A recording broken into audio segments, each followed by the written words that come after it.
Það kostar minna en þú heldur að tryggja dýrin. Vís.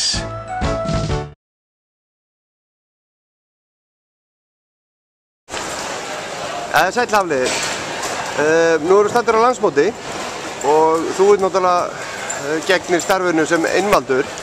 Ertu eitthvað að skoða hesta fyrir HM?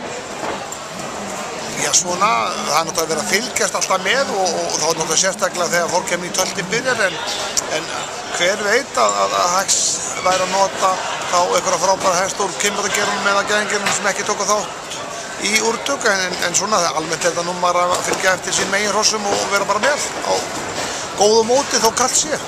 Já, en þú segir kallt en það er nú búið að sleppa til með rigninguna þannig að við getum ekki kvarta enn.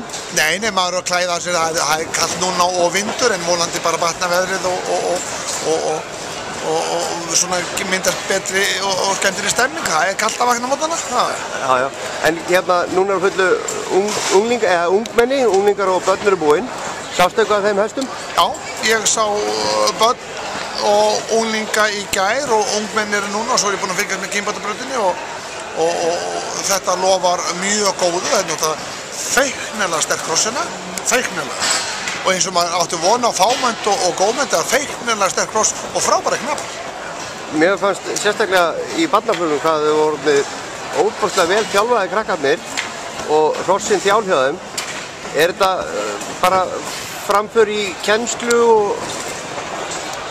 hvað veitu? Ekkert annað, þetta er náttúrulega framför fyrst og fremst kannski í ræktur hrossa, við erum að fá náttúrulega miklu meðfærilegri hross með meiri gæðum en að sjálfsögðu náttúrulega stór hluti af þessu framföru mikið kennslu, mikið af fólki sem hefur úrskurð sem reiðkennarar og allt hjálpast þetta að vegna þess að það hvergi veikur lekkur orðið í þessari keðju til þess að mynda og móta góðan knapp og hest.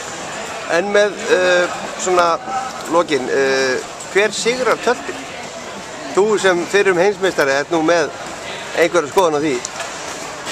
Já, ég hef ákveðna skoðanir en ég væri mikill spámaður ef ég gæti tippað á. Það er svo rosalega sterkir hestana sem betur fer vegna þess að það er engin einn hestur, hvorki A-flokki, B-flokki eða kynbótar sem stendur upp vegna þetta er ákveðið dagsform og ég óska engum svo slæmt að vinna ekki en ég bara get ekki tippað á það. Það er bara ekki hægt vegna þetta er nú íþróttakeppni og það þarf að koma svo litlir feilar inn eða lítið mistök til þess að maður lendi í neðri sætum eða efri.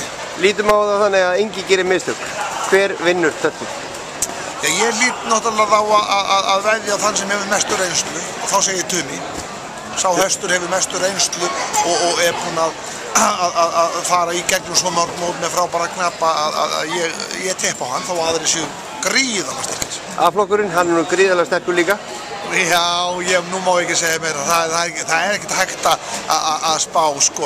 A-flokkurinn er reyndar ekki byrjað einu sinni og þetta er þá einhver hugskot frá mér, sko, og við erum komin á... Þau hafa nú ekki klikkað hingað til? Nei, það má ekki tippa á það fyrir að líða. Þú getur spurt mér seinna aðeins, þá getur sagt þér það. Ok, B-flokkur er sterkur líka. Hvaða hestar eru gríðarlega sterkir þar? Hver eru svona sigurstranglu, 5 sigurstrangluðurstöð? Það er ekkert auðvelt að segja. Það er að sjálfsögðu Siggi, Sif og það verða þarna Steini með Mítas og það verður Gummi Bögum með Eldjarn en það er bara þetta er ómögulegt að segja vegna þess að keppnin er bara uppbyggð þannig að maður sér enga vinnur í dag, sko. Nei. Þetta er gríðarlega skemmtilegt að hafa svo marga góða. Já, bara frábært. Ég sé bara takk fyrir spjallið og góða skemmtun. Takk svoleiðis.